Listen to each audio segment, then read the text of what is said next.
வணக்கம் சுட்டி குழந்தைகளே, நான் சிகாமணி. இன்னைக்கு நான் ஒரு அற்புதமான கதை சொல்ல போறேன். கதை கேட்க தயாரா இருக்கீங்களா? இன்னைக்கு நம்ம கேட்க போற கதை கண்டேன் கடவுளை.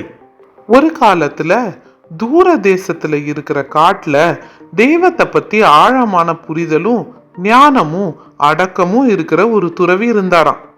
அவரை பார்க்க அந்த நாட்டு ராஜா ஆவலோட அவர் இருக்கிற இடத்துக்கு வந்தானாம். அந்த ராஜா துறவி கிட்ட, சுவாமி, நான் இறைவனை பார்க்கணும், எனக்கு நீங்க தான் வழி காட்டணும்னு சொன்னானாம். அதுக்கு அந்த துறவி ராஜா கிட்ட ஒரு திருவோட தந்து, நீ ஒரு வாரத்துக்கு பிச்சைக்காரனை போல வாழணும், உன்னோட ஆடம்பரங்கள் எதையும் வெளியே காட்டக்கூடாது, பிச்சை எடுத்துட்டு ஒரு வாரத்துக்கு அப்புறமா நம்ம இறைவனை பார்க்கறத பத்தி பேசுவோம்னு சொல்லிட்டாரு. ஆரம்பத்துல ராஜாவுக்கு ஒரே தயக்கம். தான் ஒரு ராஜா எப்படி தன்னோட நாட்டுல போய் தன் மக்கள் கிட்டே பிச்சை எடுக்க முடியும்னு தயங்கினானாம்.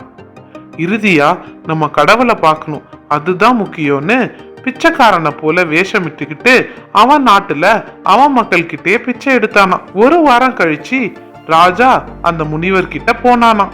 முனிவரும் ராஜா கிட்ட கடவுளை பார்ப்பதற்கான வழியை பத்தி பேசுவோன்னு கூப்பிட்டாராம். அதுக்கு ராஜா சொன்னானா, இல்லை சுவாமி, நான் கடவுளை பார்த்துட்டேன்னு.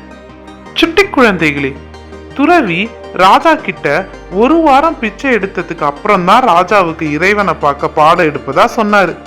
ஆனா ராஜா எப்படி அதுக்கு முன்னாடியே இறைவனை பார்த்தான்? யோசிங்க பாப்போம். ராஜா துறவி கிட்ட, சுவாமி, இந்த ஒரு வாரத்துல நான் கடும் பசியோடு இருந்தப்போ எனக்கு உணவு கொடுத்து என் பசியை போக்கி அந்த பெண் என் கண்ணுக்கு கடவுளாக தெரிஞ்சா. அடிக்கும் வெயில்ல தான் வீட்டின் திண்ணையில இலைப்பாறை இடம் கொடுத்த அந்த பெரியவர் என் கண்ணுக்கு இறைவனாக காட்சி அளிச்சாரு. ராஜா சொன்னதை கேட்டு அந்த துறவி அவனை பார்த்து புன்னகை புரிஞ்சாரு.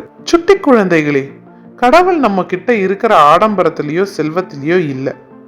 நம்ம பிற மனிதர்கள் மேல காட்டுற அக்கறை, உண்மையான தேவை இருக்கிறவங்களுக்கு உதவுறது, நிபந்தனை இல்லா அன்பு காட்டுறது, அதுக்கப்புறம் மனித நேயத்துல தான் இருக்கிறாரு.